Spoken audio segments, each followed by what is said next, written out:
మహాభారతంలో అర్జునుడిని ఓడించిన యోధుడు భగదత్తుడు.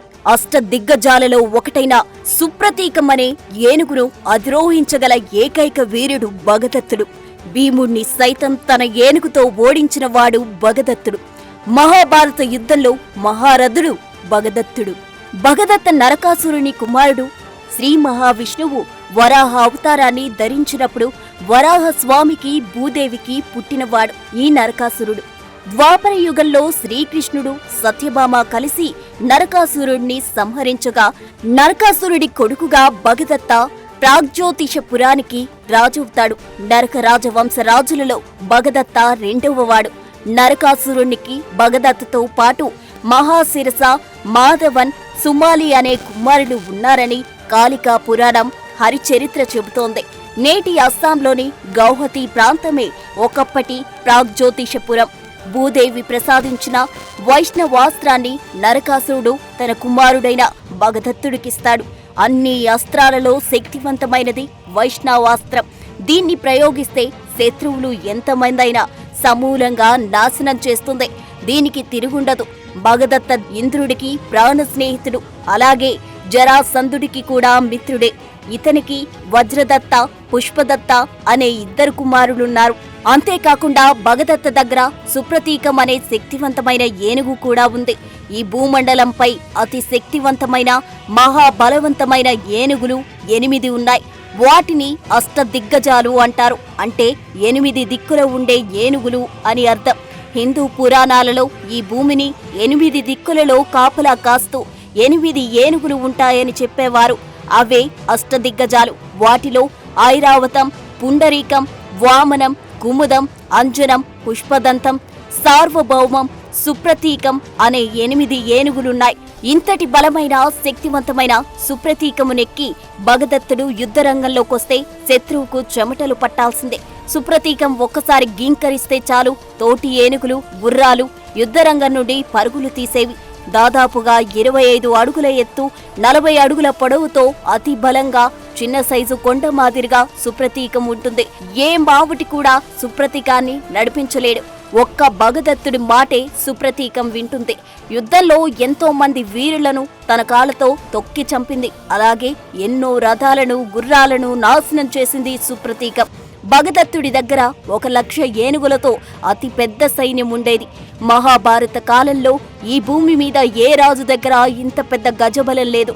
ఏనుగులకు తర్ఫీదు ఇవ్వడంలో భగదత్తుడు ఆరితేరినవాడు. ఈ భూమండలంలో ఏనుగుల గురించి పూర్తిగా తెలిసిన మొదటివాడు భగదత్తుడు మాత్రమే. భరత ఖండంలో చాలా మంది రాజులు, వీరులు వచ్చి భగదత్తుడి దగ్గర ఏనుగులను నడిపించడంలో శిక్షణ తీసుకుని వెళ్లేవారు. వయసు రీత్యా భీష్ముడు, ద్రోణుడి కన్నా భగదత్తుడు చాలా పెద్దవాడు. మహాభారత యుద్ధంలో పాల్గొన్న ఈ భూమిలో ఉన్న యోధులందరిలో పెద్దవాడు. గొప్ప యోధుడు భగదత్తుడు. అతని చర్మం ముడతలు పడి బాగా సాగి ఉంటుంది. చివరకు అతని కళ్ళు కూడా కనిపించకుండా నుదిటి మీద చర్మం బాగా సాగి కళ్లకు అడ్డుపడేది. అందుకోసం భగదత్తుడు ఒక లెదర్ బెల్ట్ తో సాగిన చర్మాన్ని తల మీద వేసి గట్టిగా పట్టీలాగా కట్టుకునేవాడు. పొడవాటి తెల్లని జుట్టుతో ఒక సింహంలాగా అతను కనిపించేవాడు. ధర్మరాజు రాజసూయ యాగ సమయంలో అర్జునుడు 8 రోజుల పాటు భగదత్తునితో పోరాడాడు. యాగ సమయంలో అర్జునుడు భరత ఖండంలో ఉన్న అందరి రాజులతో పోరాడాడు. కాని వారెవరూ అర్జునుడి శౌర్య పరాక్రమాల ముందు నిలువలేక ఓడిపోయి సామంత రాజులుగా మారారు. కాని భగదత్తుడు మాత్రం ధైర్యంగా అర్జునుడితో యుద్ధం చేశాడు. అనేక అస్త్ర శస్త్రాలతో అర్జునుడిని గాయపరిచి అతని సైన్యంలో చాలా మందిని చంపేశాడు. భగదత్తుడి పోరాటాన్ని చూసి అర్జునుడు ఆశ్చర్యపోతాడు. 8 రోజుల పాటు ఇద్దరి మధ్య యుద్ధం భయంకరంగా సాగుతుంది. చివరికి అర్జునుడు అలసిపోతాడు. తన స్నేహితుడు ఇంద్రుడి కొడుకైన అర్జునుడి శౌర్య పరాక్రమాలు చూసిన భగదత్తుడు నవ్వి, అర్జునా, నన్ను ఓడించడం నీ తరం కాదు. నేను యుద్ధరంగంలో నీ తండ్రి ఇంద్రుడితో సమానంగా పోరాడగలను. నాకు అలసట ఉండదు. నీవు నా ప్రాణ స్నేహితుడైన ఇంద్రుడి కొడుకోవు కాబట్టి నీ ఏం కావాలో కోరుకో, ఇస్తానంటాడు. అందుకు అర్జునుడు, రాజసూయ యాగ పరిరక్షకుడుగా నేను వచ్చాను. నీవు ఓటమిని అంగీకరించి ధర్మరాజును చక్రవర్తిగా గుర్తించు అని కోరుతాడు. ఇంద్రుడి మీదున్న గౌరవంతో అర్జునుడి కోరిక మన్నించి ధర్మరాజు చేసే రాజసూయ యాగాన్ని సందర్శించి అనేక కానుకలను సమర్పించి ధర్మరాజును చక్రవర్తిగా అంగీకరిస్తాడు. అప్పుడు ధర్మరాజు, నీవు కూడా ఒక గొప్ప యోధుడివే, ఇక నుండి మాకు శ్రేయోభిలాషిగా ఉండు అని భగదత్తుని సన్మానించి గౌరవంగా తన రాజ్యానికి పంపుతాడు. ఆ తరువాత దుర్యోధనుడు ధర్మరాజు చేసిన రాజసూయ యాగానికి పోటీగా వైష్ణవ యాగం నిర్వహిస్తాడు. ఆ యాగం ప్రకారం రాజ్య విస్తరణలో భాగంగా యాగరక్షకుడిగా కర్ణుడు అనేక రాజ్యాల మీద దండెత్తుతాడు. ఎంతో మంది రాజులను ఓడిస్తాడు. వారందరినీ సామంతులుగా మార్చి కప్పం కట్టించుకుంటాడు. అలా హిమాలయాల వైపు వెళ్లి అక్కడున్న రాజులందరినీ ఓడించి చివరకు ప్రాగ్జ్యోతిష రాజ్యానికి చేరి భగదత్తతో యుద్ధం చేస్తాడు. కర్ణుడికి భగదత్తునికి హోరాహోరీగా యుద్ధం జరుగుతుంది. ఈ భూమండలంలో గొప్ప విలుకాడైన అర్జునుడిని ఓడించిన తనకు కర్ణుడు ఒక లెక్క అంటూ యుద్ధరంగంలోకి దిగిన భగదత్తునికి ఆ తరువాత గాని తత్వం బోధపడలేదు. అసమాన శౌర్య పరాక్రమవంతుడైన కర్ణుడి దాటికి తట్టుకోలేకపోతాడు. అస్త్ర శస్త్ర ప్రయోగాలలో కర్ణుడు నేర్పు చూసి ఆశ్చర్యపోతాడు. కర్ణుడు సామాన్యుడు కాదు, అర్జునుడినే మించిన గొప్ప యోధుడని అనుకుని తన ఓటమిని అంగీకరించి దుర్యోధనుడికి సామంతరాజుగా ఉండటానికి అంగీకరించి పెద్ద ఎత్తున ధనాన్ని సైన్యాన్ని కర్ణుడికిస్తాడు. ఆ తరువాత మహాభారత యుద్ధం జరగబోతుందని తెలిసినప్పుడు భగదత్తుడు ఒక అక్షౌహిణి సైన్యంతో పెద్ద ఎత్తున గజబలంతో కౌరవుల పక్షాన చేరుతాడు. పాండవులు తనకు దగ్గరవారైన అర్జునుడు తన స్నేహితుడు ఇంద్రుడి కొడుకైన తన తండ్రి నరకాసురుణ్ణి చంపిన శ్రీకృష్ణుడు పాండవుల పక్షాన ఉండడంతో కృష్ణుడి మీద కోపంతో భగదత్తుడు కౌరవుల వైపు నిలుస్తాడు. భీష్ముడు భగదత్తుణ్ణి మహారాజి హోదాతో గౌరవిస్తాడు. కృష్ణుడు, బలరాముడు, భీష్ముడు, ద్రోణుడు, అర్జునుడు, కర్ణుడు, అభిమన్యుడు, అశ్వత్థామ, అతికాయుడు, భీముడు, నరకాసురుడు, జరాసంధుడు లాంటి వారితో సమానంగా భగదత్తుడు మహారథిగా నిలిచాడు. మహాభారత యుద్ధం మొదటి రోజున భగదత్తుడు విరాట రాజుతో ద్వంద్వ యుద్ధం చేస్తాడు. ఇద్దరి మధ్య భయంకరంగా యుద్ధం సాగుతుంది. చివరకు భగదత్తుని దాటికి తట్టుకోలేక విరాటరాజు యుద్ధరంగం నుండి పారిపోతాడు. విరాటరాజు సైన్యాన్ని దారుణంగా చంపుతాడు భగదత్తుడు. 2-3 రోజుల యుద్ధంలో భగదత్తుడు పాండవులకు చెందిన సైన్యాన్ని ఊచకోత కోస్తాడు. అనేక రథాలను అతని ఏనుగు సుప్రతీకం నాశనం చేస్తుంది. యుద్ధం 4వ రోజున భీముడు భగదత్తునిపై దాడి చేస్తాడు. భగదత్తుడు భీముణ్ణి దారుణంగా కొడతాడు. ఆ దెబ్బలు తట్టుకోలేక యుద్ధంలో భీముడు మూర్ఛపోతాడు. తండ్రిని ఆ స్థితిలో చూసిన భీముడి కొడుకు ఘటోత్కచుడు అక్కడి నుండి అదృశ్యమై తన రాక్షస మాయతో ఐరావతం, అంజన, మామనుడు, మహాపద్మ వంటి భయంకర ఏనుగులను సృష్టిస్తాడు. ఆ ఏనుగులు కోపంతో ఒక్కొక్కటి 4 దంతాలతో గొప్ప రాక్షసుడైన ఘటోత్కచుడి శక్తితో ప్రేరేపించబడి భగదత్తుని ఏనుగైన సుప్రతీకంపై నలువైపుల నుండి దాడి చేస్తాయి. దంతాలతో పొడుస్తాయి. ఆ బాధ తట్టుకోలేక సుప్రతీకం భయంకరంగా గర్జిస్తూ యుద్ధరంగంలో పరుగులు తీసింది. ఎన్నో రథాలను, ఎంతో మంది సైనికులను ఇష్టం వచ్చినట్లు తొక్కుతూ యుద్ధరంగం నుండి దూరంగా వెళ్లిపోతుంది. ఘటోత్కచుడు తన రాక్షస మాయతో ఎంతో మంది కౌరవ సైనికులను సంహరిస్తాడు. అతని రాక్షస శక్తిని తట్టుకోలేమని గ్రహించిన కౌరవుల సేనాధిపతి భీష్ముడు రాజులందరినీ ఆ రోజు వెనక్కి రమ్మని కోరుతాడు. చివరికి ఆ రోజు ఘటోత్కచునితో చేసిన పోరాటంలో భగదత్తుడు ఓడిపోయాడు. యుద్ధం 7వ రోజు మరోసారి ఘటోత్కచునికి భగదత్తునికి మధ్య పోరు జరుగుతుంది. ఘటోత్కచుడు భగదత్తుడిపై దాడి చేసి అనేక బాణాలు కురిపించాడు. భగదత్తుడు కూడా అనేక అస్త్ర శస్త్రాలు ఘటోత్కచుని ప్రయోగించి అతన్ని తీవ్రంగా గాయపరుస్తాడు. చివరికి ఘటోత్కచుడు తన శక్తినంతా ప్రయోగించి సుప్రతీక ఏనుగు వైపు మంత్రముగ్ధమైన బంగారు బల్లెం విసురుతాడు. సుప్రతీకం ఆ బల్లెంను తన తొండంతో పట్టుకొని 2 ముక్కలుగా విరిచేస్తుంది. భగదత్తుడు తన గదతో ఘటోత్కచుణ్ణి కొట్టగా ఆ దెబ్బలు తట్టుకోలేక యుద్ధరంగం నుండి పారిపోతాడు ఘటోత్కచుడు. అప్పుడు కృతికుమారుడు రుచిపర్వుడు తన రథంపై ఎక్కి భగదత్తపైకి బాణవర్షం కురిపిస్తూ విధ్వంసకుడిలా ముందుకు సాగాడు. అప్పుడు భగదత్తుడు ఆ బాణాలు తప్పించుకుంటూ శూలంతో రుచిపర్వుణ్ణి పొడిచి చంపేస్తాడు.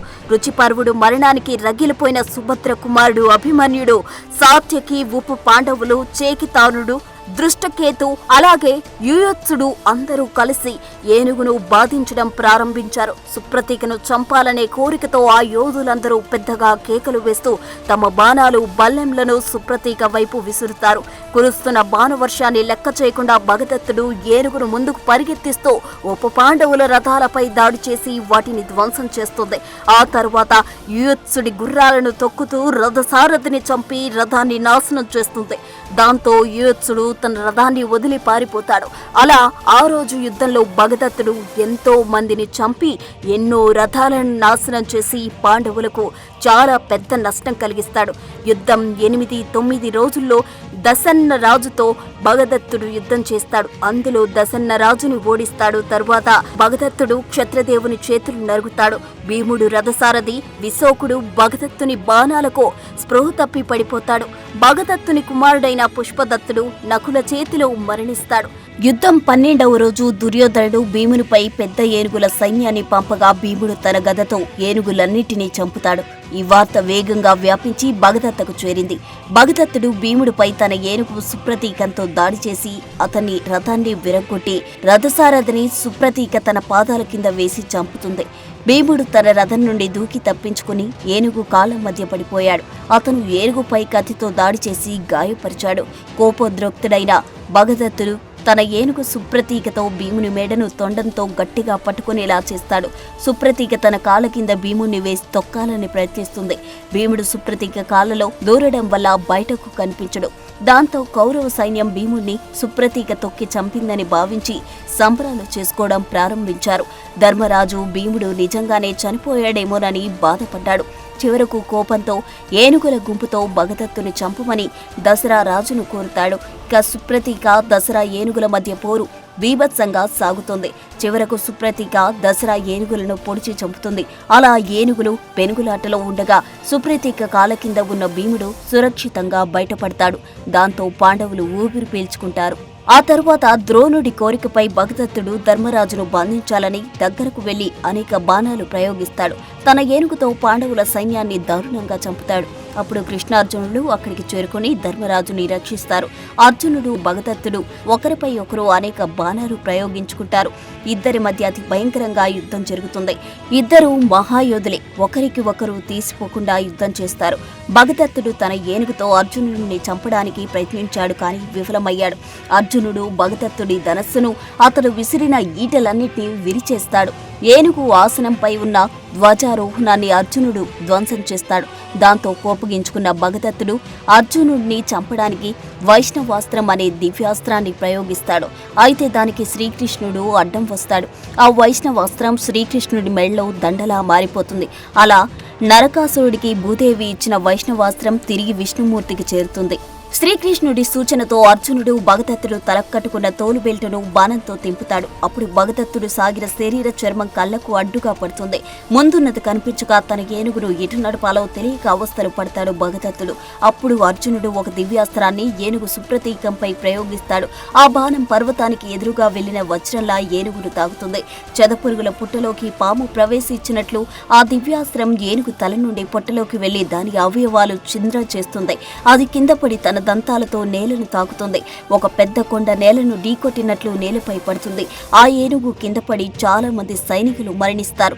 పెద్ద బాధతో గర్జించి తన ప్రాణాలు విడిచిపెడుతుంది సుప్రతీక. అలా ఈ భూమండలంలో అతి బలిష్టమైన ఏనుగు సుప్రతీక అర్జునుడి దివ్యాస్త్రానికి చనిపోతుంది. సుప్రతీక చావుతో కోపోద్రిక్తుడైన భగదత్త ఒక పెద్ద బల్లెం తీసుకుని అర్జునుడి మీదకు ఉరికి వస్తాడు. అయితే మరొక దివ్యాస్త్రాన్ని భగదత్తపై ప్రయోగిస్తాడు అర్జునుడు. అది భగదత్త గుండెలను చీల్చుకుంటూ వెళ్తుంది. బాధతో విలువిలడాడుతూ నేలపై పడి మరణిస్తాడు భగదత్తుడు. అలా ఒక గొప్ప వీరుడు నేల కురిగాడు. అర్జునుడు తన రథం దిగి చనిపోయిన భగదత్తునికి నమస్కరించి అతని చుట్టూ ప్రదక్షిణలు చేస్తాడు. గొప్ప యోధుడు తన తండ్రి ఇంద్రుడికి స్నేహితుడైన భగదత్తునికి ఆ విధంగా అంజలి ఘటిస్తాడు. ఇక్కడ విధి విచిత్రం ఏంటంటే భగదత్త తండ్రి నరకాసురుడు కృష్ణుడి ఆధ్వర్యంలో సత్యభామ చేతిలో మరణిస్తే ఇప్పుడు భగదత్త కూడా కృష్ణుడి ఆధ్వర్యంలో అర్జునుడి చేతిలో మరణిస్తాడు. ఇలా తండ్రి కొడుకులిద్దరూ కృష్ణుడి ద్వారానే చంపబడ్డారు. భగదత్త మరణం తరువాత మిగిలిన అతని కుమారుడు వజ్రదత్తుడు ప్రోగ్జ్యోతిష రాజు అయ్యాడు. For more videos like this, subscribe Big TV channel.